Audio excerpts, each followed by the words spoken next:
ओम श्री गुरुदत्तात्रय श्रीपाद श्री वल्लभाय नमः. श्री गुरुचरित्र अध्याय 8. श्री गणेशाय नमः. नामधारक म्हणे सिद्धासी, गोकर्ण महिमा निरोपलासी. श्री गुरु राहिले किती दिवसी, वर्तले पुढे काय सांगा.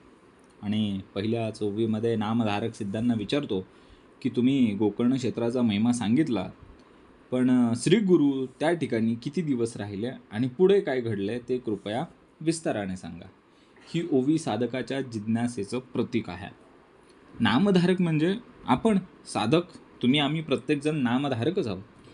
आणि सिद्ध म्हणजे ज्ञानी पुरुष आहे. साधकाला जेव्हा थोडं ज्ञान मिळतं ना, तेव्हा साधक तिथे काही थांबत नाही. साधकाला अजून ज्ञान पाहिजे असतं आणि त्या ज्ञानाच्या खोलीमध्ये जाण्याची इच्छा, उत्कंठा असतेच असते. आणि हीच ती श्रवण भक्ती आहे बरं का. इथे फक्त ऐकणं नाही आहे, तर समजून घेण्याची तळमळ आहे. म्हणून तो विचारतो पुढं काय झालं. या ओवीचा उद्देश काय, संदेश काय आहे की जिज्ञासा हीच ज्ञानाची सुरुवात आहे. आणि अर्धवट ऐकून समाधान कधी मानूच नाही. पूर्ण सत्य जाणण्यासाठी उत्कंठा पाहिजे. पुन्हा पुन्हा श्रवण करण्याची उत्कंठा पाहिजे. आणि गुरुचरित्र ऐकताना पुढे काय हा प्रश्न असणे म्हणजे तुमचं आमचं मन जागृत आहे आणि आपण श्रवणासाठी तयार आहोत याचं ते प्रतीक आहे. बघा ना, आजच्या जीवनामध्ये जो प्रश्न विचारतो ना तोच पुढं जातो. आणि जो म्हणतो मला सगळं माहीत आहे तो थांबतो आणि तिथंच अडकून पडतो. तो कधी पुढं जातच नाही. तुम्ही आम्ही नेहमी जिज्ञासू वृत्तीने राहायला पाहिजे. तेव्हाच श्री गुरूंची कृपा आणि श्री गुरूंचं ज्ञान आपल्याला मिळत असतं. बघा पुढं, श्री गुरु कृपा सिंधू, माझे मणी लागला वेधू. चरित्र ऐकता महानंदू, अति उल्हास होत असे. आणि मग श्री गुरु म्हणजे कृपेचा अथांग सागर आहे, कृपा सिंधू. त्यांच्या चरित्राचे श्रवण करताना माझ्या मनाला आता वेध लागलेले आहेत आणि मला अत्यंत आनंद आणि उत्साह वाटत आहे. ही जी ओवी आहे ना, ही श्री गुरु भक्तीच्या अनुभवाची अवस्था दाखवते. कृपा सिंधू म्हणजे गुरूंची कृपा ही अंतहीन असते, म्हणजे अमर्याद असते, अनंत कृपा असते. मणी लागला वेधू म्हणजे माझं पूर्ण जे लक्ष आहे ते फक्त आणि फक्त श्री गुरूंकडे आहे. वेध लागलेत आता. महानंद म्हणजे बाह्य सुख नव्हे तर आत्मानंद, आत्मिक आनंद म्हणजे महाआनंद. उल्हास म्हणजे साधनेमध्ये उत्साह आणि जिवंतपणा दाखवला. जेव्हा मन श्री गुरुचरित्रामध्ये रमतं ना, तेव्हा इंद्रियाचं सुख तिथं फिकं पडतं आणि आत्मिक आनंद त्या ठिकाणी जागृत होत असतो. बघा, श्री गुरुचरित्र ऐकणं म्हणजे ध्यान करण्यासारखं आहे. म्हणून सांगितलं ना, मणी लागला वेधू, वेध लागतात, ध्यान लागतं. आणि खरी आनंदाची अनुभूती बाहेर नाही आहे, तर ती श्री गुरूंच्या स्मरणामध्ये, आत्मिक आनंदामध्ये खरी अनुभूती आहे. आपलं मन जिथं गुंततं ना, तिथंच आपलं जीवन वळत असतं. बघा ना, जर आपल्याला शांतता हवी असेल तर आपण काय करतो, श्री गुरुचरित्रामध्ये, श्री गुरूंच्या नामस्मरणामध्ये मनाला गुंतवतो. मोबाईल, मनोरंजन हे सगळं काय तात्पुरतं. पण मनाला शांतता पाहिजे, आत्म्याला शांतता पाहिजे. तेव्हा आपण काय करतो, श्री गुरुचरित्र वाचतो, श्रवण करतो. आणि हा टिकणारा शाश्वत आनंद आहे जो आपल्याला आंतरिक समाधान देतो. जिथे मनाला गुरूंचे वेध लागलेले आहेत, श्री गुरूंचे वेध लागलेत ना, तिथेच खरा आनंद जन्म घेत असतो. बघा पुढं, परी सोनी शिष्याचे वचन, संतोषे सिद्ध अतिगहन. सांगता झाला विस्तारोण, श्रोते तुम्ही अवधारा. आणि मग इथं काय सांगितलं, शिष्याचे म्हणजे नामधारकाचे, म्हणजे आपले शब्द ऐकून तो सिद्ध अत्यंत संतुष्ट झाला. आणि मग त्यांनी सविस्तर बरं का, सगळं जे काही ते विस्ताराने सांगायला सुरुवात केली. आणि हे जे काही सांगितलं जाणार आहे ते श्रोत्यांनो तुम्ही आता लक्ष देऊन एकचित्ताने ते ऐका. बघा, ही ओवी काय करते, शिष्याच्या पात्रतेचा आणि श्री गुरूंच्या प्रतिसादाचा नियम सांगते. तो कसा आहे बघा. परी सोनी म्हणजे प्रथम श्री गुरूंना जेव्हा आपण ऐकतो, समजून घेतो, तेव्हा तो परी सोनी. संतोषे म्हणजे कसं, शिष्याची प्रामाणिकता पाहून गुरु आता प्रसन्न झालेले आहेत. शिष्य प्रामाणिक आहे, उत्तमाचा आहे, म्हणून त्यांनी संतुष्टी त्या ठिकाणी दाखवली. विस्तारोण सांगता, मग ज्ञानाचा खजिना कसा आहे, उघड करत असताना विस्तार खूप महत्त्वाचा, त्यामध्ये खोली आहे. अवधारा म्हणजे एकाग्रतेने ऐकण्याची आज्ञा. तुम्ही आम्ही श्रवण करताना अखंड एकाग्र असलं पाहिजे. बघा, श्री गुरु ज्ञान देण्यासाठी नेहमी तयार असतात, पण शिष्याची तळमळ, शिष्याची नम्रता पाहूनच ते सखोल बोलतात बरं का, सखोल विस्ताराने बोलत असतात. बघा, श्रवणाची पात्रता म्हणजे नम्रता, जिज्ञासा आणि लक्ष. श्री गुरु फक्त बोलत नाहीत, तर ते श्रोत्याला सखोल आणि उत्तमाचं ज्ञान देत असतात. आणि ऐकताना अवधारणा म्हणजे पूर्वलक्ष खूप महत्त्वाचं आहे. बघा, जीवनामध्ये आपण जो मन लावून एखादा अभंग ऐकतो, एखादं कीर्तन ऐकतो, है ना, कुठली गोष्ट आपण जी मन लावून ऐकतो ना, त्यातूनच खरं आपल्याला ज्ञान मिळतं. आणि वरवरून जर ऐकलं, वरवरचं श्रवण असेल, तर मग ते आपल्याला फक्त वरवरचं समजतं, खोलीमध्ये समजत नाही, त्याचा गाभा समजत नाही, त्याचा भावार्थ समजत नाही. श्री गुरु मिळणे हे खूप महत्त्वाचं आहे. पण त्याहूनही महत्त्वाचं आहे की तुमचं आमचं मन एकाग्र होऊन, आपण नम्र होऊन श्री गुरूंच्या समोर आपण श्रोता म्हणून बसणे हे जास्त महत्त्वाचं. बघा, गोकर्ण क्षेत्राती श्रीपाद यती, राहिले वर्ष 3 गुप्ती, तेथोनी श्रीगिरी पर्वता येती, लोकानुग्रहा कारणे. मग इथं काय सांगितलं? श्रीपाद स्वामी गोकर्ण क्षेत्रामध्ये 3 वर्ष गुप्तरूपाने राहिले आणि त्यानंतर ते लोकांच्या कल्याणासाठी श्रीगिरी पर्वताकडे गेले. ही ओवी काय सांगते की श्री गुरूंच्या 2 महत्त्वाच्या गुणांचे दर्शन आपल्याला ओवीमध्ये दिसते. बघा, गुप्त साधना, अंतर्मुक्ता दाखवली, बरोबर का? गुप्ती म्हणजे काय? शांतता, प्रसिद्धी विना. तिथं गुप्त राहिल्यानंतर प्रसिद्धी आहे का? नाही आहे. कोण भेटायला येतं आहे का? नाही. कुठला दिखावा आहे का? नाही. कुठला अवडंबर आहे का? नाही. खरे संत, खरे गुरु दिखावा करीत नाहीत. ते आधी स्वतःमध्ये स्थिर होतात आणि मग जगामध्ये कार्य करत असतात. लोकानुग्रह म्हणजे परमार्थ दाखवला. बघा, स्वतःसाठी नव्हे तर लोकांच्या उद्धारासाठी ते भ्रमण करत असतात, फिरत असतात. श्री गुरूंचे जीवन कसं आहे? स्वार्थरहित आहे की नाही? बघा, या ओवीचा संदेश काय आहे? आधी साधना आणि नंतर सेवा. खरे संत हे प्रसिद्धीपासून कायम दूर असतात. म्हणून तर श्री गुरु गुप्त रूपाने राहिले, प्रसिद्धीपासून दूर. आणि त्यांचे प्रत्येक पाऊल हे जगाच्या कल्याणासाठी असतं.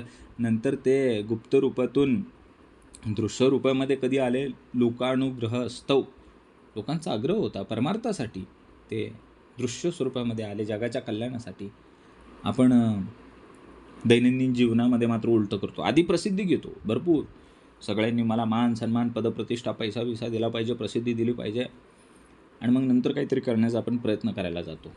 पण योग्य मार्ग काय आहे की तुम्ही आम्ही आधी स्वतःला घडवलं पाहिजे आणि मग समाजासाठी किंवा आपलं जे काही ते कार्य केलं पाहिजे. त्यातूनच आपली खरी ओळख निर्माण होणार आहे. तर या ओवीचा निष्कर्ष काय आहे की जो स्वतःमध्ये स्थिर होतो ना, तोच इतरांना आधार देऊ शकतो. आणि हेच श्री गुरूंचं जीवन आपल्याला अखंड शिकवत असतं. आपण शिकलं पाहिजे. बघा पुढं, जयाचे करिता चरण दर्शन, समस्त तीर्थ समान जान, चरण पवित्र वितत पुराण, वेदश्रुती ऐसे बोलत असे.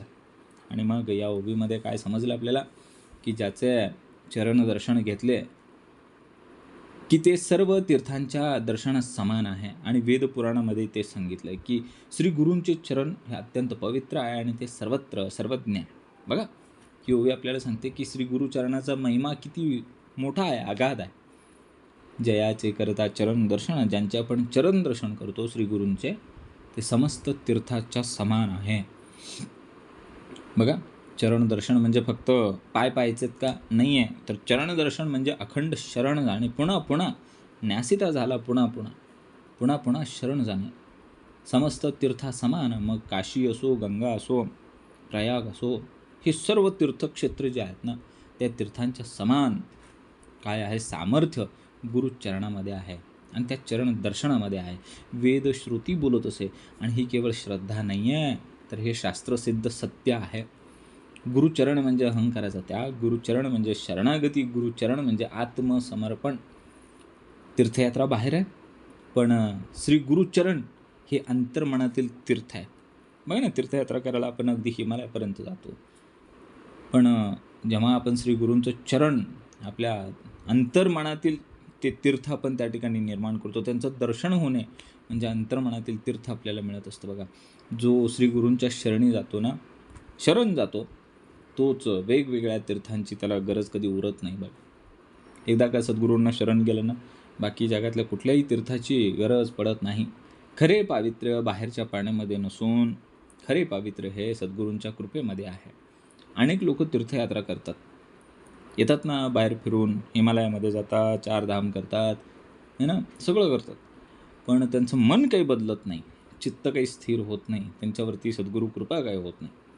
पण एकदा जर का आम्ही श्री गुरूंच्या चरणी नम्रतेने आपण जर शरण गेलो ना, आपल्या जीवनामध्ये नक्कीच शाश्वत बदल असं घडत असतो. त्यामुळे श्री गुरुचरणी शरण जाणे म्हणजे सर्व तीर्थांचं फल मिळणे असंच आहे बघा.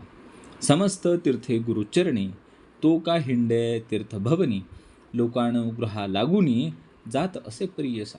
आणि मग सर्व तीर्थे श्री गुरूंच्या चरणामध्येच आहेत, बाहेर नाही आहेत. तरीही श्री गुरु तीर्थस्थानी का फिरतात? तर ते लोकांच्या कल्याणासाठीच त्या ठिकाणी भ्रमण करत असतात, फिरत असतात. बघा, ही ओवी आपल्याला काय सांगते की श्री गुरूंच्या निस्वार्थ भावाचे गूढ उलगडणारी ही ओवी आहे. समस्त तीर्थे गुरुचरणी, आणि मग श्री गुरूंच्या चरणी स्वतः चालतं फिरतं असं ते तीर्थ आहे. तो का हिंडे तीर्थभवानी, आणि मग त्यांना काही मिळवायचं नाही आहे तर ते हिंडतायत का, फिरतायत का, भ्रमण का करतायत? तर त्याचं उत्तर आहे लोकानुग्रह लागूनी. तर त्यांचा प्रत्येक प्रवास हा भक्तांच्या उद्धारासाठीच आहे. श्री गुरु स्वतःसाठी फिरत नाही आहेत, तर ते फक्त आणि फक्त लोकांना देण्यासाठी, लोकांच्या उद्धारासाठी, भक्तांच्या उद्धारासाठी ते फिरत आहेत, जगत आहेत. बघा, गुरु पूर्ण आहे, तो संपूर्ण आहे. श्री गुरूंना काही साध्य करायचं नाही, सद्गुरूंना काही साध्य करायचं नसतं, तरीही ते लोकांमध्ये जाऊन मिसळतात. कारण त्यांना सद्गतीला नेण्यासाठी, त्यांना उन्नतीला नेण्यासाठी ते त्यांच्यामध्ये मिसळतात, त्यांच्या भाषेने बोलतात. आणि खरा संत तोच जो स्वार्थ शून्य अशी सेवा देत असतो. आपण देवाला शोधत बाहेर फिरतो ना, बरोबर आहे का? दैनंदिन जीवनामध्ये आपण देवाला शोधत फिरतो, अखंड फिरतो. पण तो देव म्हणजे श्री गुरु स्वतः आपल्याकडे येत असतात. खरं तर आपल्याला कुठं जायची गरज नसतं. कारण श्री गुरु हे जे काही भ्रमण करतायत, फिरतायत, हिंडतायत ना, ते आपल्यासाठीच फिरत आहेत. आणि ते फिरत फिरत एक ना एक दिवशी आपल्याकडे येणार की नाही? आपल्या जीवनामध्ये जर काही ज्ञान अनुभव मिळत असेल तर तो आम्ही स्वतःपुरता झाकून न ठेवता तो अगदी इतरांना सुद्धा दिला पाहिजे. कारण सद्गुरूसुद्धा तेच करत आहेत, तर त्यातून आपण ते शिकलं पाहिजे. बघा, श्री गुरु म्हणजे स्वतः तीर्थ आहे, पण ते तीर्थांमध्ये जाऊन स्वतः फिरत आहेत. कारण आपल्याला स्वतःपर्यंत आणण्यासाठी, म्हणजे श्री गुरु आपल्यापर्यंत पोहोचण्यासाठी ते भ्रमण करत आहेत, फिरत आहेत. ते स्वतः तीर्थ आहेत, स्वतः पूर्ण आहेत, तरी ते आपल्यासाठीच ते भ्रमण करत करत आपल्यापर्यंत पोचणार आहेत.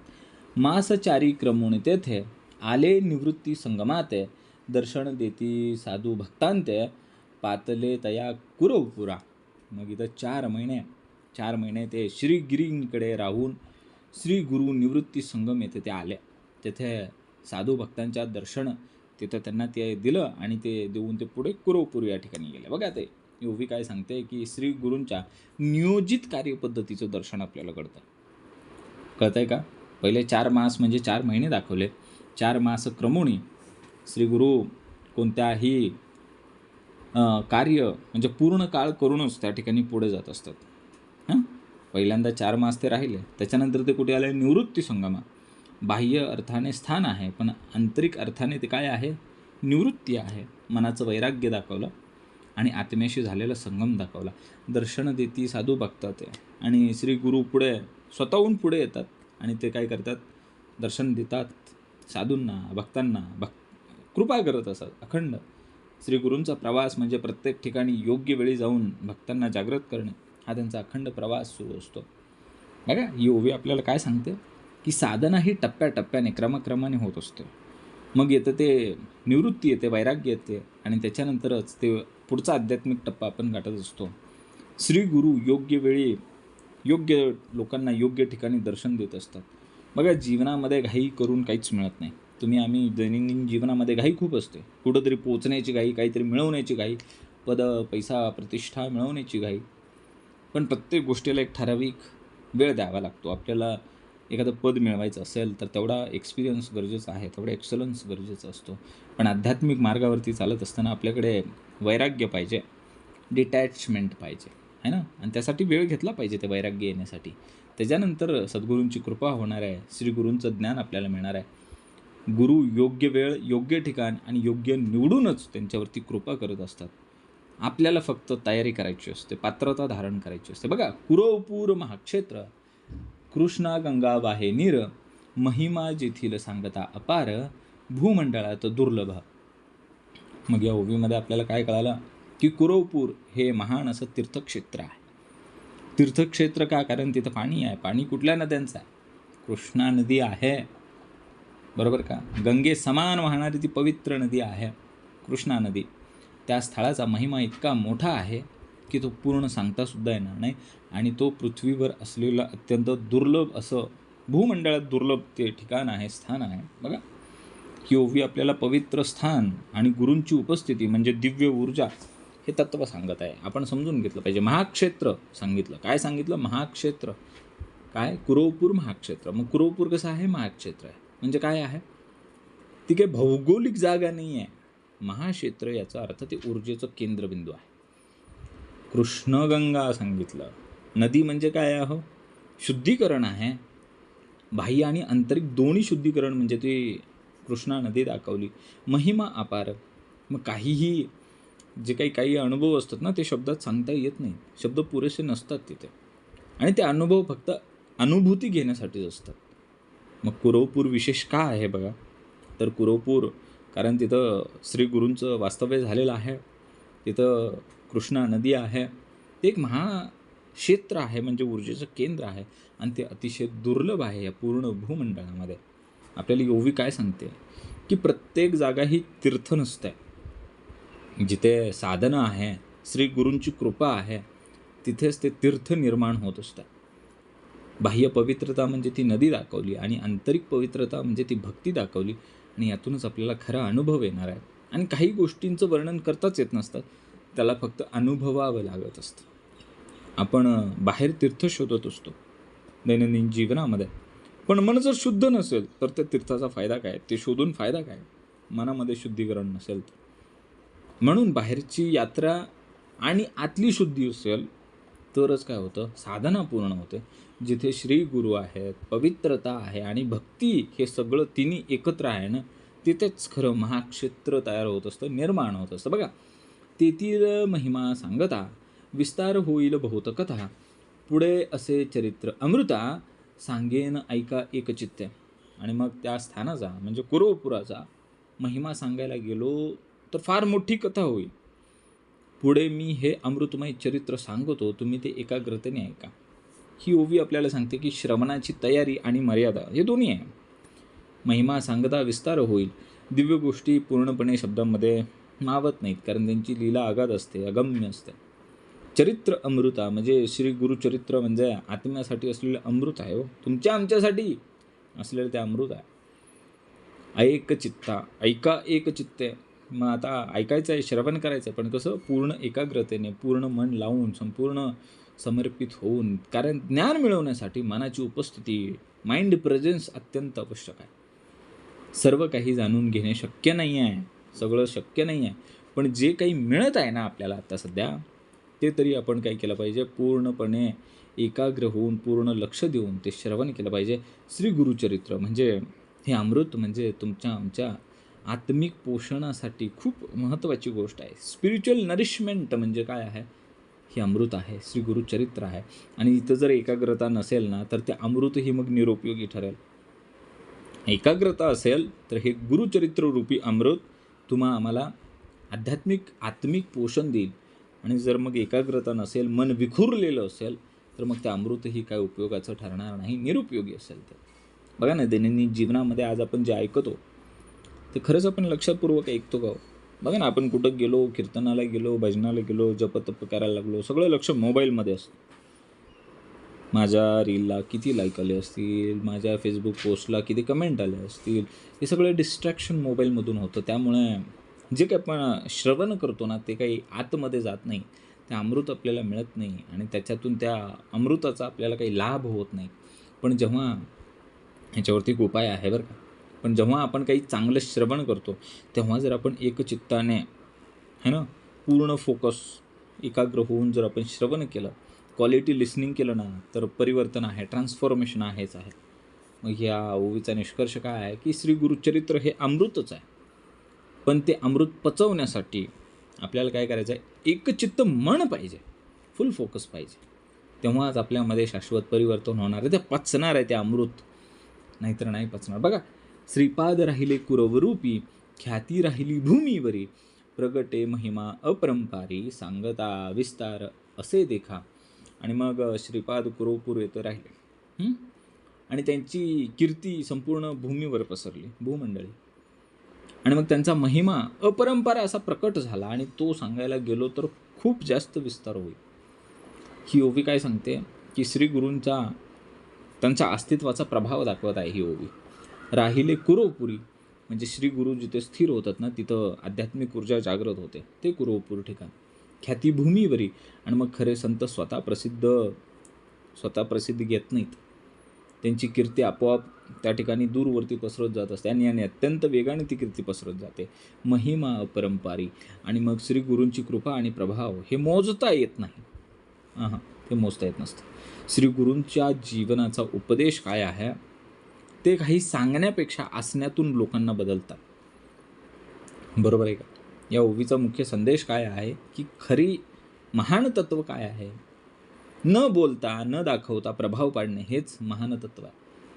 श्री गुरूंची कीर्ती ही त्यांच्या कृपेची साक्ष आहे. बरं, ती जितकी दूरवरती जाते ना तेवढी त्यांची कृपा होते आहे, हे त्याचं साक्ष आहे. दिव्य शक्ती कधीही शब्दात मावत नाही, ती दिव्य शक्ती ही कायम अनुभवावी लागते. आजच्या काळात लोक प्रसिद्धीसाठी धडपडत आहे अखंड, पण त्यांना खरे मूल्य असलेलं असेल तर ती प्रसिद्धी आपोआप येते. म्हणजे मार्केटिंगचा जमाना आहे आज. प्रसिद्धी पाहिजे म्हणून खूप धडपड करत असतात, पण जर त्यांच्यामध्ये खरेच क्वालिटी असेल, गुणवत्ता असेल, खरं मूल्य असेल ना त्या व्यक्तीकडं, तर त्याला प्रसिद्धी करायची सुद्धा गरज नाही. त्याची प्रसिद्धी आपोआप सुदूर होते, भरपूर दूरवर जाते. म्हणून आपण आपल्या गुणवत्तेवरती, आपल्या कामावरती लक्ष दिलं पाहिजे. आपलं नाव आणि प्रसिद्धी आपोआप होईल, चिंता नसावी. जिथे श्री गुरु असतात ना तिथे कीर्ती त्यांना शोधत येते, कारण त्यांचा महिमा स्वतःच बोलत असतो. बघा, जे जन भजती भक्तैसी, सौख्य पावती अप्रयासी, कन्या पुत्र लक्ष्मीसी, चिंतिले फळ पाविती. बघा, जे लोक भक्तिभावाने ईश्वर किंवा श्री गुरूंची उपासना करतात ना त्यांना सहज सुख मिळतं. कन्या, पुत्र, धन, लक्ष्मी, जे काही ते मनामध्ये इच्छा करतात ना ते त्यांना त्वरित प्राप्त होतं, ते फळ त्यांना मिळतं. ही ओवी भक्तीच्या फलस्वरूपाचे तत्त्व सांगते. भजती भक्तीसी, जे केवळ पूजा नाहीत करत तर भावपूर्ण समर्पणयुक्त भक्ती करतात, त्यांना सौख्य अप्रयासी, अप्रयास, कुठला प्रयास करायची गरज नाही, कुठली मेहनत घ्यायची नाही, कष्ट घ्यायचं नाही, सौख्य मिळणार आहे. म्हणजे काय दाखवलं, मेहनत न करताही पण कठीण संघर्षाशिवाय ते सहज मार्गाने चालतात. चिंतिले फळ पावती, आणि मग शुद्ध मार्गाने केलेली भक्ती, शुद्ध मार्गाने केलेली उपासना त्यांच्या सर्व इच्छा पूर्ण करते. मग त्याच्यामध्ये काय दाखवलं बघा, कन्या असू द्या, पुत्र असू द्या, धन असू द्या, ते जे जे काही इच्छितात ना त्यांना ते मिळत असतं. भक्ती केल्यावर इच्छा पूर्ण होतातच होतात. पण त्याहूनही मोठं काय आहे तर मुळात ती भक्ती जी आहे, ती इच्छा जी आहे ना ती शुद्ध पाहिजे. भक्ती म्हणजे केवळ भौतिक लाभ नाही तर आत्मिक समाधान म्हणजे भक्ती. श्री गुरु आपल्या योग्य, आपण जे काही इच्छा मागतो ना त्यातल्या योग्य इच्छाच पूर्ण करत असतात. कधी जेव्हा भाव शुद्ध असतो तेव्हा. एकदा का भाव आपला शुद्ध असेल तर आपल्याला फळ निश्चित मिळणार आहे. बघा, दैनंदिन जीवनामध्ये आपण देवाकडे फक्त मागण्यासाठीच जातो, हे दे, ते दे, असं दे, तसं दे, है ना, पैसा दे, संपत्ती दे. पण खरी भक्ती म्हणजे विश्वास आणि समर्पण आहे. जेव्हा मन शांत होतं आणि शुद्ध होतं ना तेव्हा योग्य निर्णय, योग्य संधी आपोआप त्याच्याकडे चालून येतात आणि त्यातून त्याला फळ नक्की मिळतं. भक्ती केल्याने फळ मिळतेच मिळते, पण त्याहूनही मोठं आहे की मनाला खरे सुख आणि समाधान मिळत असतं त्याच भक्तीतून. फळापेक्षा मोठं फळ समाधानाचं आहे. बघा, समस्त महिमा सांगा वयासी, विस्तार होईल बहुवसे, नामधारका स्वस्थ परियसी, सांगेन किंचित तुझ आता. मग संपूर्ण महिमा जर सांगायचा झाला तर खूप मोठा विस्तार होईल. म्हणून नामधारका तू शांतपणे ऐक, मी तुला थोडक्यात सांगतो. किंचित सांगेन किंचित तुझ आता. ही ओवी ज्ञानाच्या मर्यादा आणि शिष्याच्या अवस्थेचा समतोल दाखवत आहे. समस्त महिमा विस्तार होईल. दिव्य गोष्टी ह्या कायम अमर्याद असतात, त्या पूर्णपणे सांगता येत नाहीत. स्वस्थ पर्यसी म्हणजे श्रोत्याचे मन आता काय पाहिजे, स्थिर आणि स्वस्थ पाहिजे. सांगेन किंचित, मग गुरु शिष्यांच्या क्षमतेनुसारच ज्ञान देतात. किंचित सांगायचं त्याला नामधारकाला. ज्ञानाचे हे डोस आहे ना, हे प्रमाणात असतात है ना. आपल्याला एखादा डोस देतात, कोविडमध्ये आपण लसी घेतलं होतं, डोस असतो. लहान बाळाला वेगळा डोस दिला जातो, प्रौढ माणसाला वेगळा दिला जातो, वयस्कर माणसाला वेगळा दिला जातो, स्त्रियांना वेगळ्या प्रमाणात दिला जातो. जितके पचेल तितके दिले जाते. म्हणून सांगितलं ना, सांगेन किंचित, किंचित सांगणार तुला, जास्त नाही सांगणार. ही ओवी आपल्याला काय सांगते की सर्व काही एकदम जाणून घेता येत नाही. सगळं एकदाच कसं होईल, ते पचणारच नाही. त्यासाठी मन शांत पाहिजे, ज्ञान ग्रहण करण्याची पात्रता पाहिजे. आणि गुरु नेहमी योग्य प्रमाणामध्ये क्षमतेनुसार ज्ञान देत असतात. डोस सांगितलं ना, किंचित सांगेल ते डोस असतो, छोटे छोटे असतो. जास्त मोठं दिलं की त्याचे विपरीत परिणाम होतात. पण आज आपण काय करतोय, दैनंदिन जीवनामध्ये आपल्याला सगळं पटकन पाहिजे असतं, लगेच आणि सगळं शिकायचं असतं, सगळं करायचं असतं. पण त्यासाठी मन स्थिर नसल्यामुळे काय होतं, एक ना धड भाराभर चिंध्या. का तर सगळं पटकन पाहिजे, लगेच पाहिजे, हे पण करायचं ते पण करायचं, हे पण पाहिजे ते पण पाहिजे, पण मन स्थिर नाही, एकाग्रता नाही, फोकस माइंड नाही आहे. मग काय होणार, काहीच टिकणार नाही त्यातलं. जेवढं शिकलं तेवढं वाया गेलं. पण जर आपण हळूहळू शांतपणे आणि सातत्याने जर शिकत गेलो तर मग मात्र आपल्याला निश्चित प्राप्ती आहे. कारण हे जे ज्ञान आहे ना, हे अनंत आहे. पण ते अनंत ज्ञान मिळवण्यासाठी मात्र मन शांत पाहिजे आणि त्याचा स्वीकार आपल्याला करावा लागेल. शांत मनानेच ते ज्ञान स्वीकारलं तर ते आपल्याला ज्ञान मिळणार आहे आणि ते टिकणार आहे. पुढे अवतार भावया गती, सांगेन ऐका एकचित्ती, श्रीपाद कुरोपुरा असती, कार्याकारण मनुष्य देही. योगी काय सांगते की आता पुढे अवतार धारण करण्याचे कारण आणि त्याची प्रक्रिया सांगतो. तुम्ही एकाग्रतेने श्रवण करा. श्रीपाद कुरोपूर येथे मानव रूप धारण करून राहिले, ते कार्याकारण म्हणजे विशिष्ट उद्देशाने ते राहिलेले आहेत. ही ओवी आपल्याला काय सांगते की अवतार तत्वाचा गाभा उलगडून देणारी ओवी आहे. अवतार व्हावया गती, अवतार हा अचानक नसतो, तो नियोजित असतो आणि कारणपूर्वक असतो. सगळं वेल प्लॅनड, वेल मॅनेज्ड असतं. कार्याकारण म्हणजे कसं, प्रत्येक अवतारामागे एक ठरलेला हेतू असतो. धर्मरक्षण असेल, भक्त उद्धार असेल, अधर्माचा विनाश करण्यासाठी असेल, धर्माची स्थापना करण्यासाठी, तर हे कार्य आहे त्यांचं. प्रत्येक अवतारामागे एक ठरलेला हेतू असतो आणि मग मनुष्य रूप धारण करावं लागतं. मग काय करतो, तो ईश्वर मनुष्य रूपामध्ये जन्म घेतो. कारण ते आपल्याला समजलं पाहिजे, आपण मनुष्य आहोत. तो आपल्यामध्येच एक त्या ठिकाणी उभा राहतो आणि त्याचं ते कार्याकारण, ते हेतू पूर्ण करून तो निघून जातो. श्री गुरु अवतार घेतात, ते स्वतःसाठी घेतच नाहीत, तर ते आपल्यासाठीच, आपल्या उद्धारासाठी, आपल्या कल्याणासाठीच ते काय करत आहेत, कार्याकारण मनुष्य देह धारण करत आहेत. बघा, हे अवतार म्हणजे काय आहे, दैवी योजना आहे. हो, अवतार घेणं म्हणजे एक नियोजन आहे, ते दैवी आहे. ईश्वर मानव रूपात येतो कारण आपल्याला त्याच्याशी जोडता यावं, श्री गुरूंचा आणि आपला सुसंवाद साधता यावा, गुरूंचा स्पर्श आपल्याला व्हावा, सद्गुरूंचं चरण आपल्याला मिळावं, म्हणून ईश्वर हा मनुष्य रूपामध्ये येतो. प्रत्येक संत, श्री गुरु हे कार्याकारण घेऊनच जन्माला येत असतात.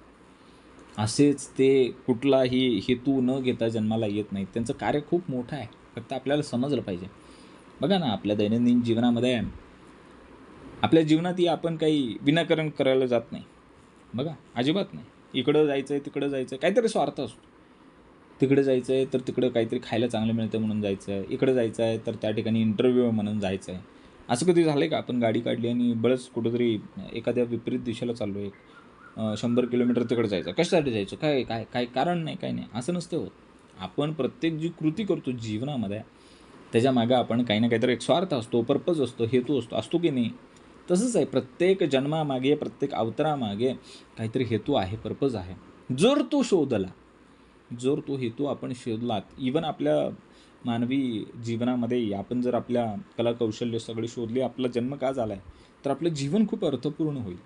आणि जर आपल्याला हे जर कळलंच नाही आणि आपण शोधलंच नाही, आपल्या आयुष्याचं पर्पज काय, हेतू काय, तर आपलं जीवन अखंड गोंधळामध्ये, काहीच आपल्याला समजणार नाही. निस्ता गोंधळ आणि नुसती फरफट, इकडून तिकडं, काहीच हाताला लागणार नाही. बघा, ही ओवी आपल्याला सांगते की ईश्वर जेव्हा अवतार घेतात ना, ते आपल्याला मार्ग दाखवण्यासाठी, आपला उद्धार करण्यासाठी असतं. तसंच आहे, आपणही आपल्या जीवनाचे कारण शोधायला पाहिजे, ही ओवी आपल्याला शिकवते. तेव्हाच आपल्या जीवनामध्ये अर्थपूर्णता येणार आहे आणि आपण सक्सेस होणार आहे, नाहीतर आपली फक्त फरफट, बाकी काही नाही.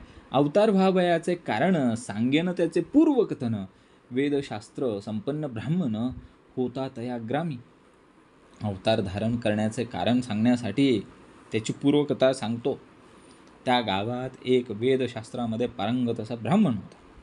ही ओवी आपल्याला काय सांगते, की दैवी कार्याची पायाभरणी दाखवते, की आता ती जे दैवी कार्य आहे ना, त्याची पार्श्वभूमी दाखवली, पूर्वकथा दाखवली ना.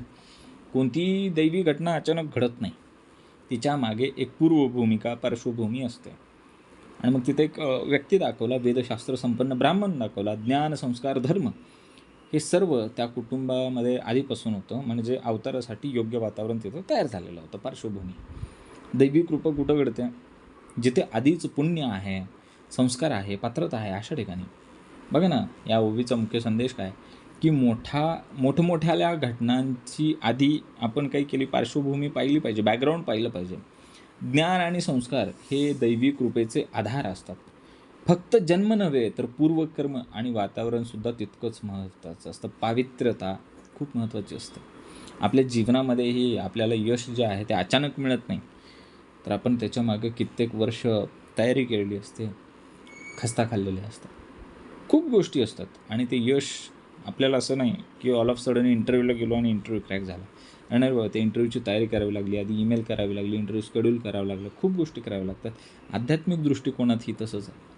सत्संग केला, अभ्यास केला, चांगले संस्कार केले आणि मग त्याची पुढं मोठमोठी फळं आपल्याला मिळत असतात. दैवी कार्यासाठी योग्य पाया आधीच घातलेला असतो आणि तोच पुढे महान परिणाम घडवत असतो. बघा पुढं, त्याची भार्या होती देखा, नाव तियेचे अंबिका, सुशील आचारपती सेवका, महापुण्य सती देखा. आणि मग तो जो वेदशास्त्र संपन्न असा पंडित होता, ब्राह्मण होता ना, त्या ब्राह्मणाची पत्नी, तिचं नाव अंबिका होतं. ती अत्यंत सुशील होती, सदाचारिणी होती, पतीची सेवा करणारी आणि अत्यंत पुण्यवान अशी ती होती. ठीक आहे. मग इथं काय सांगितली, ही ओवी आपल्याला स्त्री धर्म आणि अंतर्गत पवित्रतेचं महत्त्व दर्शवते. सुशील आचरण दाखवलं बघा, बाह्य वर्तन नव्हे हो, तर तिच्या विचारांची शुद्धी झाली होती आणि तिचं आचरण मात्र उत्तमच होतं. पती सेवका, केवळ सेवा नाही आहे, तर ते कर्तव्य, भाव, समर्पण आणि प्रेमाने सगळी पतीची सेवा करत होती. महापुण्य सती म्हणजे जिच्या जीवनामध्येच पुण्य संचय आहे अशी ती. मग या ओवीचा गाभा आहे की घरातील स्त्रियांचे संस्कार आणि शुद्धता संपूर्ण कुटुंबाच्या भवितव्याला घडवत असते. एकटी स्त्री जी आहे ना, ते संपूर्ण घराला संस्कार देते, शुद्धता देते आणि त्या संपूर्ण कुटुंबाचं भवितव्य ती एकटीच घडवत असते. बघा पुढं, या ओवीचा मुख्य संदेश असा आहे की खरे पुण्य म्हणजे कसं, चांगलं आचरण आणि निस्वार्थ सेवा. स्त्री ही केवळ गृहिणी नसून संस्कारांची मूळ शिल्पकार आहे, ही ओवी सांगते. अंतःकरण जर शुद्ध असेल तर ती दैवी कृपा आपोआप आकर्षित होतेच होते. जेव्हा आपल्याकडे आपलं स्वतःचं अंतःकरण जेव्हा शुद्ध असतं ना, तेव्हा श्री गुरूंची कृपा ॲटोमॅटिक होते, काही वेगळं करावं लागत नाही. पण आपल्या जगामध्ये आपण करतोय काय, दैनंदिन जीवनामध्ये आजच्या काळामध्ये सेवा म्हणजे कमीपणा समजला जातो. हे मी कशाला सेवा करू, कशाची, काय कारण. पण खरं तर सेवा म्हणजे काय माहिती आहे का, शक्ती आहे, प्रेम आहे, स्थैर्य, नम्रता आहे. हो, सेवा म्हणजे दिली पाहिजे. जिथं जिथं उत्तमाची सेवा आहे ना, ते आपण केली पाहिजे. गोसेवा असू द्या, है ना, तिथं आपण तत्परतेने उभा राहिलं पाहिजे. कोणत्याही नात्यामध्ये जर समर्पण आणि प्रामाणिकता असेल ना, तरच ते नातं दिव्य होतं. सेवा पाहिजे, सेवाभाव पाहिजे. बघा, आचरण जर शुद्ध असेल आणि निस्वार्थ सेवा, याच्यामुळे जीवन पुण्यवान होतं आणि कृपापात्र बनत असतं. बघा पुढे, तियेसी पुत्र होऊन इमरती, पूर्वकर्मफळ अर्जिती, अनेक तीर्थे आचरती, तिने केली परियेसा. आणि मग त्या अंबिकेला काय होत होतं, पुत्र होत होते, पण ते लगेच ते मृत पावत होते, मरून जात होत्या. हे तिच्या पूर्वकर्माचं फळ होते. त्यावर उपाय म्हणून तिने अनेक तीर्थयात्रा केल्या, अनेक धार्मिक आचरणंसुद्धा केली, कारण तिचे पुत्र जगावेत म्हणून. ही ओवी आपल्याला कर्मसिद्धांत आणि प्रयत्न यांचा समतोल सांगते. बघा, त्या अंबिका जी होती ना, तिचं पूर्वकर्मफळ होतं. तिच्या जीवनातील काही दुःख ही भूतकाळातील कर्मांचे परिणाम होते. म्हणजे आता ती दुःख भोगते, पुत्रांचा मृत्यू होतोय का, तर तिचे कर्माचे परिणाम. पुत्र होऊन इमरती म्हणजे कित्येक चांगले लोक, किती जरी उत्तमाचा असला, किती जरी चांगल्या घरात जन्माला आला, तरी दुःख काही टाळता येत नाही, ते जातं आहे मरून. अनेक तीर्थ आचरती, आणि मग ती अंबिका हार न मानता काय करते, उपाय शोधते, साधना करते सातत्याने. या ओवीचा गाभा काय, कर्म भोगावीच लागणार आहेत, पण त्यावरती उपाय म्हणून साधना मात्र अत्यंत गरजेची आहे. बघा या ओवीमध्ये काय सांगितलं, दुःख दाखवलं. ते दुःख म्हणजे शिक्षा नाही आहे, तर ते कर्माचे परिणाम आहेत, जे आधीचे कर्म आहेत ना त्याच्यानुसार ते दुःख मिळालेलं आहे. बरं ते दुःख मिळतं म्हणून फक्त रडत बसायचं का, तर रडून उपयोग होणार नाही, तर त्याच्यावरती काहीतरी उपाययोजना करणं गरजेचं आहे. म्हणून प्रयत्न अधिक श्रद्धा म्हणजे परिस्थिती बदलण्याची सुरुवात त्या ठिकाणी झाली.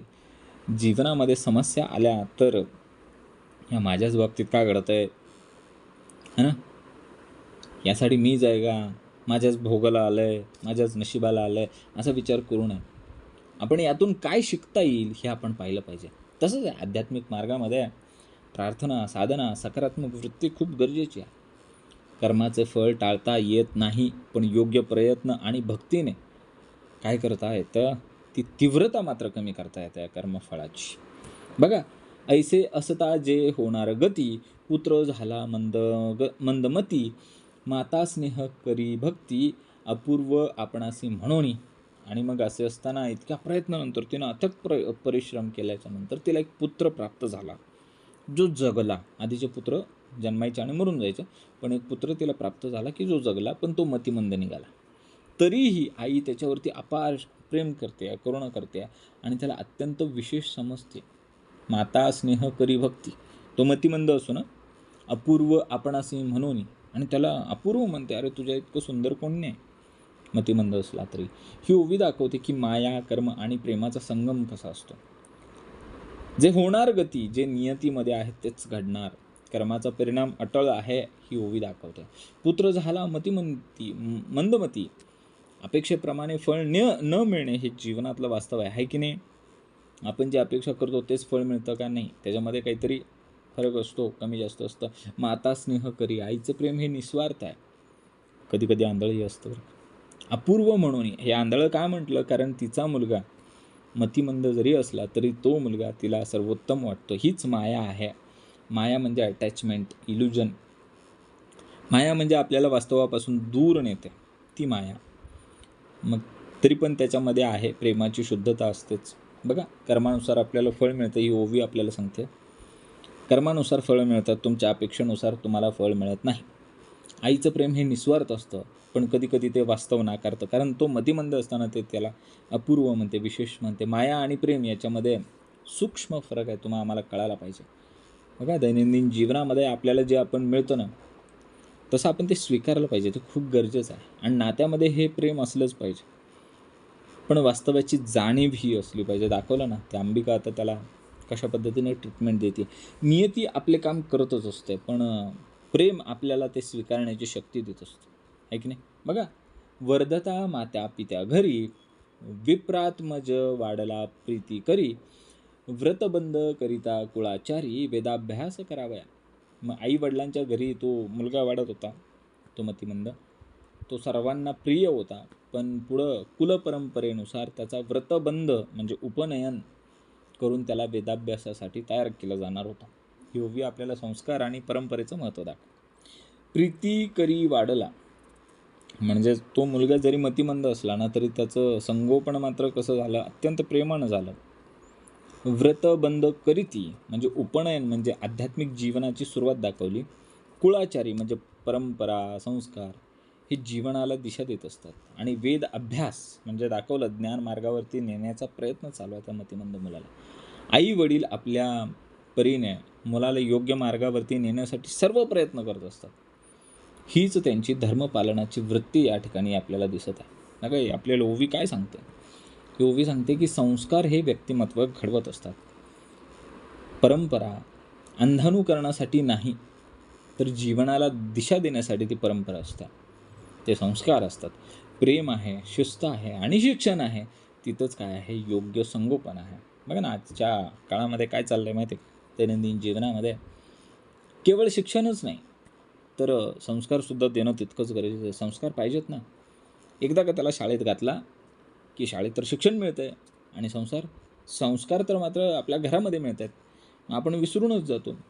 पती पत्नी दोघंही IT मध्ये जॉबला असतात, ते जातात कामाला, है ना, बिझी असतात, त्यांची मीटिंग असते, त्यांचा कॉल असतो.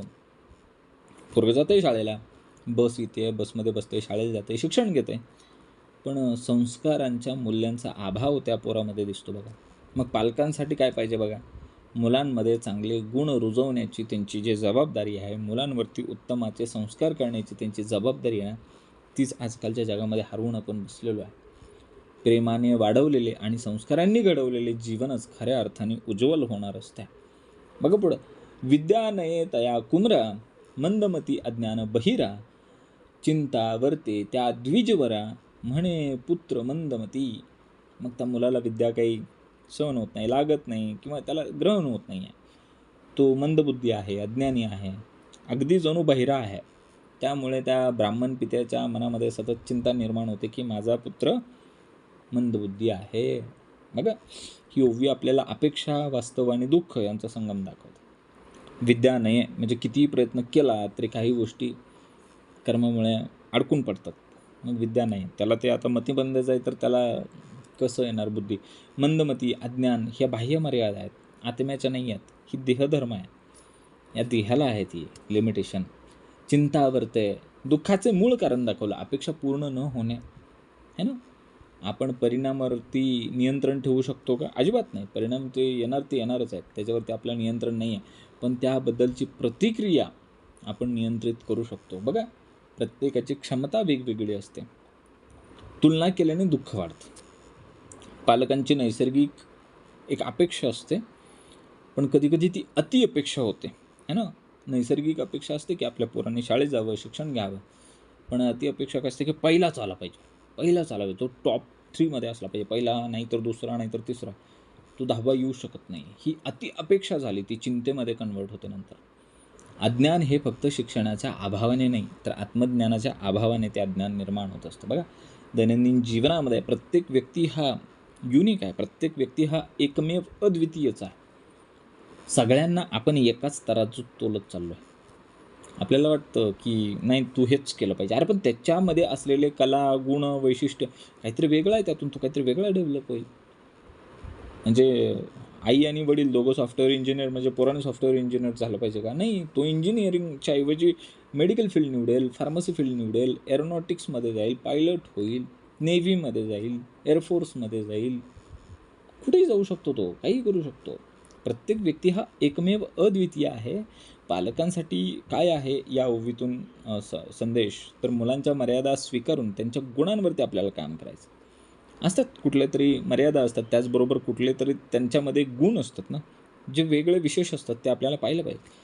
आणि मी म्हणजे आपण स्वतः काय शिकणार यातून बघा, मी काय नाही, है ना, मी काय नाही यावर नाही, तर मी काय करू शकतो. म्हणजे मला गणित नाहीच जमत, मला गणित हा विषयच नाही आवडत, पण जर मला विज्ञान हा विषय आवडतो किंवा मला इतिहास हा विषय आवडतो, है ना, तर त्याच्यामध्ये मी काय करू शकतो याच्यावरती आपण लक्ष केंद्रित केलं पाहिजे. माझ्याकडे काही नाही आहे ह्याच्यावरती रडत बसण्यापेक्षा माझ्याकडे जे आहे त्याच्यावरती आपण पुढे जाऊयात ना. बघा, अपेक्षा दुःख निर्माण करतात, पण जर आपण स्वीकार केला आणि समज घेतली तर त्यातून आपल्याला शांतता मिळते. बघा, अनेक देव आधारोनी, पुत्र लाधलो कष्टोनी, प्राचीन कर्म न सुटे म्हणून, चिंता करी अहोरात्र. आणि मग अनेक देवांची आराधना केली, साधना केली, आणि खूप कष्टाने हा पुत्र मिळाला त्यांना, मतिमंद. पण तरीही पूर्वजन्माचे कर्म काही सुटत नव्हते, म्हणून ते वडील रात्रंदिवस चिंताच वाहत होते. चिंता फक्त. ही ओवी आपल्याला कर्मसिद्धांताची कठोरता आणि भक्तीची मर्यादा स्पष्ट करून दाखवते. अनेक देव आराधोनी, अनेक देवांची भक्ती केली, अनेक पूजापाठ केले, प्रयत्न केले, सगळं काही केलं. कष्टोनी पुत्र लाधलो, जे मिळालं ते काही सहज मिळालं नाही, कष्ट करावे लागले, खूप प्रयत्न केले, खूप कष्ट केले, त्याच्यानंतर मिळालं. तरीही प्राचीन कर्म न सुटे, तरीही पूर्वजन्माचे परिणाम सहज संपत नाहीत. चिंता अहोरात्र, जेव्हा परिणाम अपेक्षेप्रमाणे नसतात ना, तेव्हा मन अस्वस्थ होतं आणि चिंता. मग अहोरात्र, दिवस रात्र फक्त आणि फक्त टेन्शन. भक्ती असूनही कर्मफळ हे भोगावंच लागतं, ही ओवी आपल्याला सांगते. ओवीचा गाभाच आहे, पण भक्तीमुळे त्याला सामोरं जाण्याची, ते कर्मफळं तर काही चुकत नाही आहेत, ते भोगावी लागणार आहेत. फक्त ती भक्ती काय करते, आपल्याला त्या कर्मफळाला सामोरं जाण्याची शक्ती देत आहे. बघा या ओवीचा मुख्य संदेश काय आहे की पूजा केल्याने कर्म नाहीसं होत नाही, असं होत नाही. कर्म आहे, कर्मफळ भोगावंच लागणार. फक्त त्याची तीव्रता कमी करते ती भक्ती. मी इतकं केलं, मी तितकं केलं तरी असं का, हा विचार आपलं दुःख वाढवतो आणि दिवसरात्र आपण त्याच्यामध्ये त्या लूपमध्ये ओव्हर थिंकिंग करायला लागतो. खरी भक्ती म्हणजे स्वीकार आणि विश्वास आहे. बघा दैनंदिन जीवनामध्ये आपण खूप मेहनत करतो, खूप, पण परिणाम काहीच नाही. ते आपल्या हातामध्ये नसतात. फक्त मेहनत आपल्या हातात असते, परिणाम नसतात. पण जर आपण योग्य दृष्टिकोन ठेवला, आपण योग्य प्रयत्न केले आणि त्यातून जे काही परिणाम येतील ते परिणाम आपण स्वीकारले आणि विश्वास ठेवला तर नक्कीच त्यामध्ये दुःख असण्याचं काही कारण नाही. आपण आपल्या मुलाला योग्य ट्यूशन लावली, शिकवणी लावली, शाळेमध्ये शिकतोय, ट्यूशनमध्ये शिकतोय, घरी मम्मी पप्पा त्याचा अभ्यास घेत आहेत, ते पोरगं पण प्रयत्न करतं आहे, किती एफर्ट्स लावले, मग 10वीला इतकेच पडले, 12वीला तितकेच पडले, असं म्हणण्याचं काही कारण नाही आहे की नाही. ते करतं आहे ना त्याच्या पद्धतीनं, त्याच्या बौद्धिक क्षमतेनुसार, पातळीनुसार. कर्म टाळता येत नाहीत, पण भक्तीमुळे त्या कर्माला आपण शांतपणे स्वीकारण्याची आपल्याला शक्ती मात्र मिळत असते. बघा, अनेक प्रकारे शिकवी त्यासी, ताडून करी बहु असी, होत असे दुःख जननीसी, वर्जी आपुले पतिते. आणि मग वडील मुलाला अनेक प्रकारे शिकवण्याचा प्रयत्न करतात, त्याला वारंवार रागवतात, त्याचं ताडण करतात. हे पाहून आईला खूप दुःख होतं आणि ती पतीला थांबवते, थांबा नका, त्याला जास्त बोलू नका, मारू नका. ही ओवी आपल्याला कठोरता आणि करुणा यातील संघर्ष दाखवते. अनेक प्रकारचे अनेक प्रकारे शिकवी म्हणजे प्रयत्नांची कमतरता नाही आहे ना. प्रयत्न चालू आहेत, एफर्ट्स टाकतो आपण, मेहनत घेतोय, पण योग्य पद्धत महत्त्वाची आहे ना ते मेहनत करण्याची. ताडण करी, शिस्त गरजेची आहे हो, पण त्या शिस्तीचं जर कठोरपणा केला ना तर ते नुकसानदायक असतं. आपण त्याला ताडण करतो, म्हणजे चांगला तडकावून सपके बिपके मारून चाललाय त्याचा शिकवण्याचा प्रयत्न. आणि यातून झालं काय, दुःख जननीसी.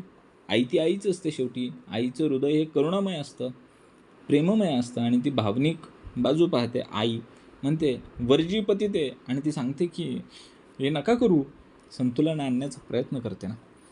कठोरता ही वडिलांकडे आहे आणि करुणा ही आईकडे आहे. फक्त कठोरता किंवा फक्त माया या दोन्ही गोष्टी अपूर्ण आहेत.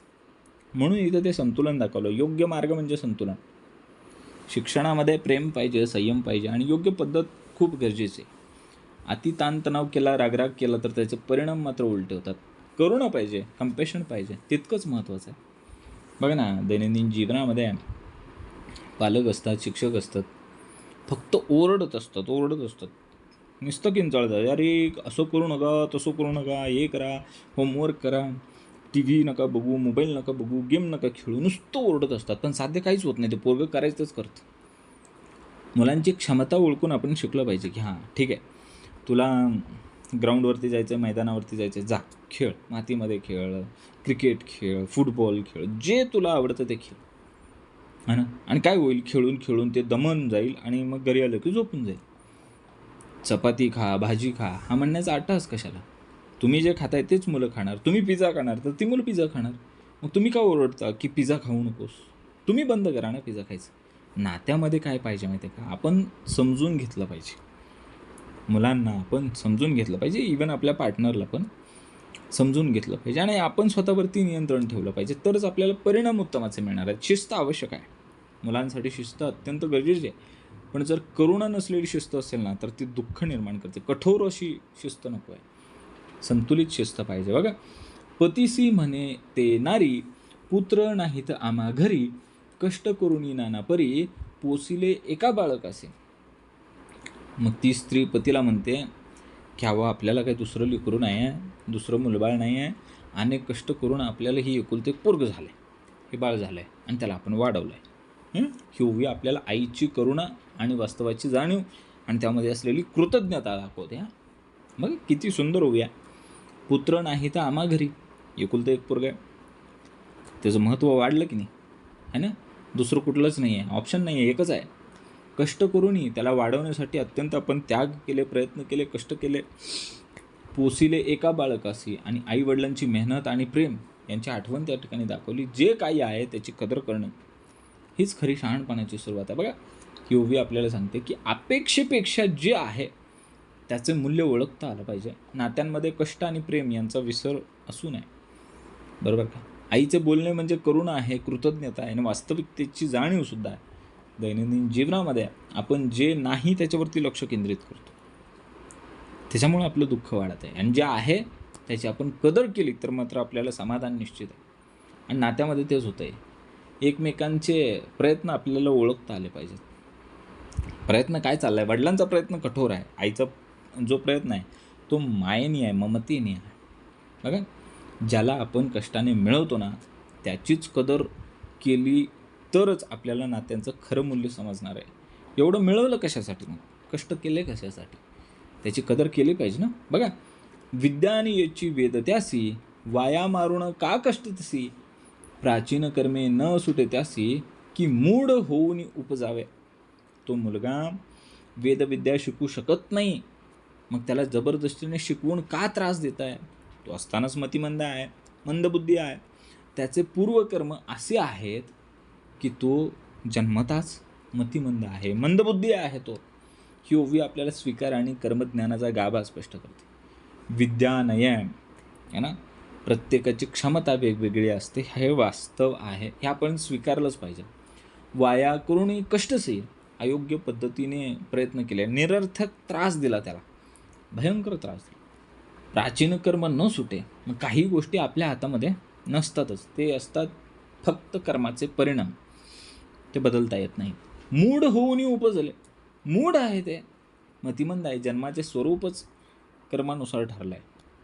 जर तो जन्माला येतानाच निष्णात प्रवीण नाही का होऊन जन्माला आला असता, तो येतानाच कसा झाला आहे? मूढ होऊन उपजलेला आहे तो.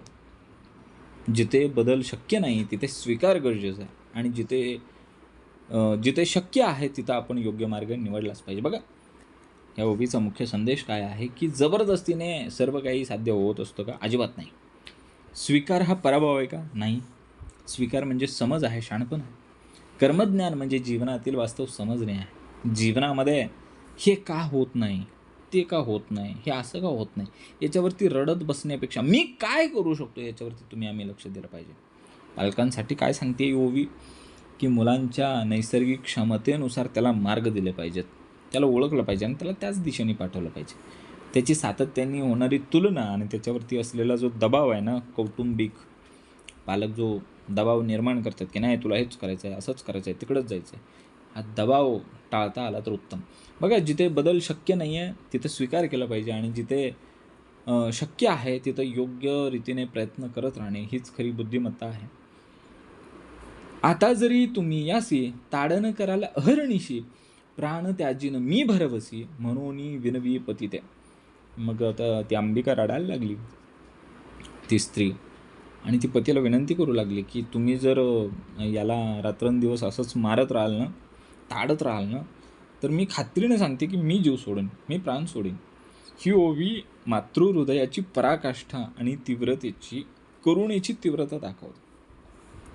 ताडन कराल अहर्निशी, किती किती कठोरता आहे, किती मारत आहात त्याला, आणि किती दिवस रात्र तुम्ही चिंता करत आहे, त्यालाही मारताय, आणि ती कठोरता आता सहन होत नाही आहे. प्राण त्याजीन मी, आईचं प्रेम इतकं खोल आहे की आई म्हणते की मी स्वतः जीव देईन, आणि ती तयार आहे जीव द्यायला. विनवी पतिते, आणि ती रागवत नाही आहे, तर ती विनंती करून सांगते, ती करुणेनं बोलते, तुम्ही याला मारत असाल ना, मी जीव सोडीन. प्रेम जेव्हा अत्युच्च स्तरावरती पोचतं ना, तेव्हाच ते प्रेम स्वतःच्या त्यागासाठी, स्वतःच्या प्राणांचा त्याग करण्यासाठी तयार होतं बरं का. अति कठोरता नात्यांना तडा देते. ओवी सांगते अति कठोर जर झालं ना, नात्याला तडा जातो. करुणा आणि प्रेम हेच खरे परिवर्तन घडवत असतं. आणि आईचं प्रेम आपण पाहिलं या ओवीमध्ये निस्वार्थ आहे, आणि बघा आईचा त्याग करण्याची वृत्ती आहे, अगदी ते तिचा जीवसुद्धा त्याग करायला तयार आहे. नात्यामध्ये काय आहे? दबाव आहे, राग आहे, कठोरता आहे. आणि हे जर असेल ना, राग, दबाव, कठोरता, तर ती दुरावा निर्माण करणार आहे. आणि नातं मजबूत करायचं, नातं घट्ट करायचं असेल तर प्रेम पाहिजे, समज पाहिजे, संवाद पाहिजे. पालकांसाठी ही ओवी काय सांगते की मुलांवरती प्रेम केलं पाहिजे. मुलांच्या मनामध्ये आपल्याबद्दल भीती नसावी, नुसतं ताडण करत राहू नका, मारू नका मुलांना. जिथे प्रेम आणि करुणा असते ना, तिथे कठोरतेला जागा नसते. कारण प्रेम खरं परिवर्तन घडवत असतं. बघा, स्त्रियेचे वचन ऐकोनी विप्र राहिला निंचित मनी, ऐसे काही काळ क्रमोनी होती तया ग्रामात. मग आता ती अंबिका म्हटली ना, मी प्राण त्यागून देईन. स्त्रीचे म्हणजे त्याच्या पत्नीचे ते बोल ऐकले त्यांनी, आणि तो ब्राह्मण आता शांत झाला. असेच काही काळ त्याने तो गावात राहिला, शांत राहिला. बरं का, ही ओवी आपल्याला समज, स्वीकार आणि शांततेची सुरुवात दाखवते. वचन ऐकून ती कठोरपणे बोलली का नाही, ती नम्रतेनं म्हणली की मी प्राण त्यागून देईन, है ना, नम्रपणे ती म्हणाली. आणि मग ते शब्द ऐकल्यानंतर काय झालं, तिचं समजून घेतलं ह्या तिच्या नवऱ्याने, त्या ब्राह्मणाने. निचिंत म्हणा, निचिंत झाला म्हणजे चिंता त्याची शमली. मग त्यांनी स्वीकार केलं ना, तिचं ते जे बोलणं आहे ना ते स्वीकार केलं, आणि त्याचं मन स्वतःचं शांत झालं. काळक्रमोनी मग काही वेळ निघून गेला, आणि वेळ हे सगळ्यांवरती असलेलं रामबाण औषध आहे. वेळ आपलं काम करत राहते आणि जीवन पुढं सरकत राहतं, आणि मग शांतता येते. जेव्हा आपण वास्तव स्वीकारतो ना, तेव्हा मनातील ताणतणाव कमी होतं आणि शांतता मिळते. बरोबर का? ही ओवी आपल्याला काय सांगते की समजून घेतलं आणि बोलणं नात्यामध्ये, समजून घेऊन बोललं की नाही, नात्यामध्ये शांतता येते. स्वीकार केला की चिंता कमी होण्याचा मार्ग जर काय असेल तर स्वीकार. वेळ अधिक संयम म्हणजे परिस्थिती सुधारण्याची प्रक्रिया. नात्यांमध्ये वाद न करता ऐकणे आणि समजून घेणे खूप महत्त्वाचं आहे. सुसंवाद पाहिजे हो. नात्यांमध्ये वाद नको, संवाद पाहिजे. जीवनामध्ये काही गोष्टी लगेच बदलत नाही, तर त्याच्यावरती वेळ हे एक सोल्युशन आहे. थोडा वेळ द्यावा लागतो, ऐक नाही. मुलं असतात, मुलं सुधारतात बरं का, पण त्यांना ठराविक वेळ दिला पाहिजे. त्यांचा कॉन्शियसनेसचा लेवल बघा काय, त्यांचं अंडरस्टँडिंग किती. समज आणि स्वीकार यामुळेच मन शांत होते आणि जीवनामध्ये स्थैर्य येत असते. बघा, वर्तता ऐसे तया स्थानी विप्र पडला असमाधानी, दैव वशे करुणी पंचत्व पावला परियस. आणि मग अशा प्रकारे त्या ठिकाणी तो राहत होता, पण तो ब्राह्मण मनाने समाधानी नव्हताच. मुळे शांत झाला होता पण समाधानी झाला नव्हता. पुढे दैवाच्या अधीन होऊन त्या ब्राह्मणाचाच मृत्यू झाला. ही ओवी आपल्याला सांगते की असमाधान आणि अनित्यतेचे सत्य कसं उलगडत जातं. असमाधान त्याच्याकडे होतं. बाह्य परिस्थिती ठीक नसेल तर मन अस्थिर होतं आणि मग शांतता काही मिळत नाही. दैव वशे करुणी, मग काही गोष्टी आपल्या नियंत्रणामध्ये नसतातच. ते काळाचे नियम असतात, दैवाचे नियम असतात. पंचत्व पावला, मग तो देहच त्याने ठेवून टाकला त्या ब्राह्मणाने, है ना. तो ताडण करत होता. त्याची आई म्हटली की ह्या बाळासाठी मी जीव देईन, आणि नंतर तो ब्राह्मण शांत झाला आणि मरून गेला. तो देह ठेवला त्याने. शेवटी पंचमहाभूतामध्ये तो विलीन झाला. रागराग केला, असमाधानी राहिला, चिंता केली आणि तोच गेला. मनात जर शांतता नसेल तर जीवनामध्ये कुठून येणार. मनामध्ये शांतता नसेल तर जीवनामध्ये समाधान येणार नाही, आणि मृत्यू कोणालाही बांधू शकत नाही, अजिबात नाही. असमाधान म्हणजे अंतर्गत दुःखाचे मूळ दाखवलं. मृत्यू अटळ आहे, तो कोणालाच टाळता येत नाही. म्हणून जीवनामध्ये आत्मिक शांतता महत्त्वाची आहे. जीवनामध्ये आपण काय करतो बघा, दैनंदिन जीवनामध्ये आणखीन मिळालं तर मला जास्त आनंद होईल, पैसे जरा जास्त मिळाले असते, पगार जरा जास्त मिळाला असता तर मला जास्त आनंद झाला असता. हा तुमचा आमचा भ्रम आहे. आनंद हा पैशात नाही आहे. पण खरं समाधान कशात आहे माहिती आहे का? जे मिळालं ते स्वीकारण्यामध्ये, मन शांत ठेवण्यामध्ये आणि आध्यात्मिक आधार ठेवण्यामध्येच शांतता आहे, समाधान आहे. हा देह नश्वरच आहे हो, पण मनातील शांतताच जीवनाला खऱ्या पद्धतीने ती समृद्धी देत असते, आणि तीच साधना करणे अत्यंत गरजेचे आहे. आता आपण 26 ओव्या पूर्ण केलेल्या आहेत, आणि पुढच्या भागामध्ये आपण 27व्या ओवीपासून दुसऱ्या भागामध्ये याच अध्यायाचं श्रवण करणार आहोत. धन्यवाद.